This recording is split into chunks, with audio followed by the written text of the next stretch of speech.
అందరికీ నమస్కారం. ఇప్పుడు మన నెల్లూరులో మోజో అండ్ జోజో వారి ఆధ్వర్యంలో అద్భుతమైన రుచులతో ఎన్నో రకాల టీలు, లస్సీలు, మోజోటోలు, మిల్క్ షేక్లు, పిజ్జాలు, సమోసాలు, స్వీట్ కార్న్, పానీపూరీలు, మరెన్నో రుచికరమైన స్నాక్స్ కలవు. ప్రతి ఆదివారం ఒక స్పెషల్ ఫుడ్ ఐటమ్ కలదు. హోమ్ డెలివరీ సదుపాయం కలదు. మోజో అండ్ జోజో, సోమ్ సిటీ కళ్యాణ మండపం ఎదురుగా, రంగనాయకులపేట, నెల్లూరు.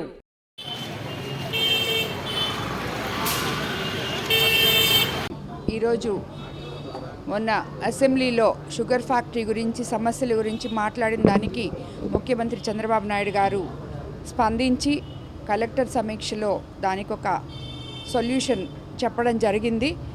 దాని గురించి ఈరోజు అందులో భాగస్థులైన రైతు సోదరులు, కార్మిక సోదరులు, కలెక్టర్ గారు అందరము కలిసి ఒక మీటింగ్ పెట్టుకోవడం జరిగింది. అందులో దాని గురించి మనం మొత్తం ఎక్స్ప్లెయిన్ చేసుకొని మాట్లాడుకోవడం జరిగింది. ఈ మీటింగ్ ఇంకా కంప్లీట్ అవ్వలేదు.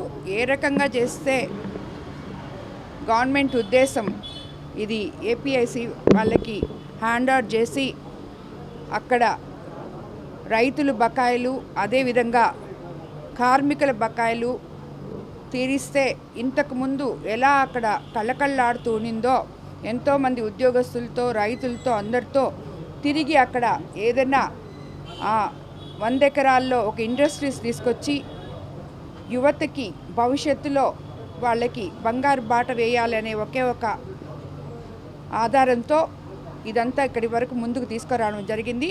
అదే కార్మిక సోదరులతోటి, రైతు సోదరులతోటి చర్చించడం జరిగింది.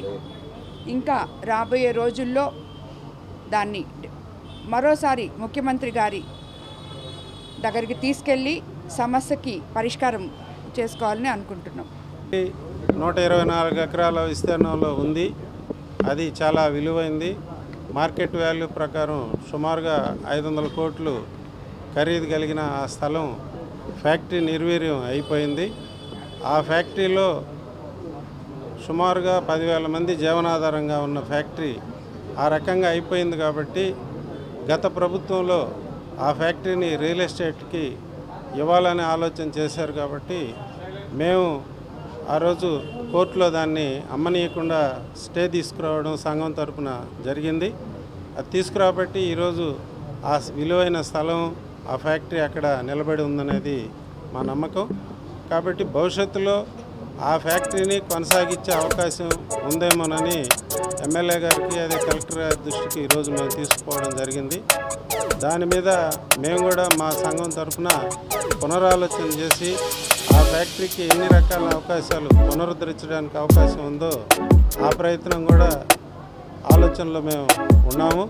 అంతేకాకుండా ఆ ఫ్యాక్టరీకి ఎంప్లాయీస్గా ఉన్న వ్యక్తులందరికీ కూడా 24 కోట్లు బకాయిలు ఉన్నాయి. అవి ప్రభుత్వం నేరుగా చెల్లించాలని మేము విజ్ఞప్తి చేసాము ఎమ్మెల్యే గారికి. వారు దానికి ఆమోదించారు.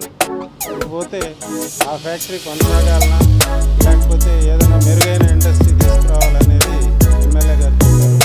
మేమైతే షుగర్ ఫ్యాక్టరీని కొనసాగించేదానికి అవసరమైన పెట్టుబడి పెట్టండి అని మేము అడిగాము. వారు దాని మీద అది వీలు కాదేమో అని నేను చెప్తున్నారు.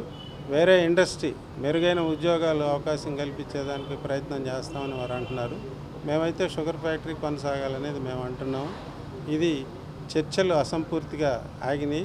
మిగిలిన మరో దఫాలో కూర్చొని ఈ ఫ్యాక్టరీని ఏ విధంగా ప్రజలకి, రైతులకి, కార్మికులకు ఉపయోగపడాలనే దాని మీద మా ఆలోచన.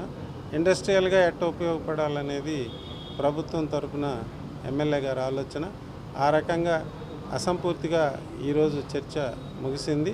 భవిష్యత్తులో మళ్ళీ దాని మీద పునరాలోచన మేము మా సంఘం తరఫున, రైతుల తరఫున ఏం చేయాలనేది మేము ఆలోచిస్తాం. అంతేకాకుండా ఎమ్మెల్యే గారు కూడా సీఎం గారితో మాట్లాడి వారు సరైన రీతిలో మెరుగైన న్యాయం రైతులకు ఏ విధంగా జరగద్ది అనేది కూడా వారు ఆలోచిస్తానన్నారు.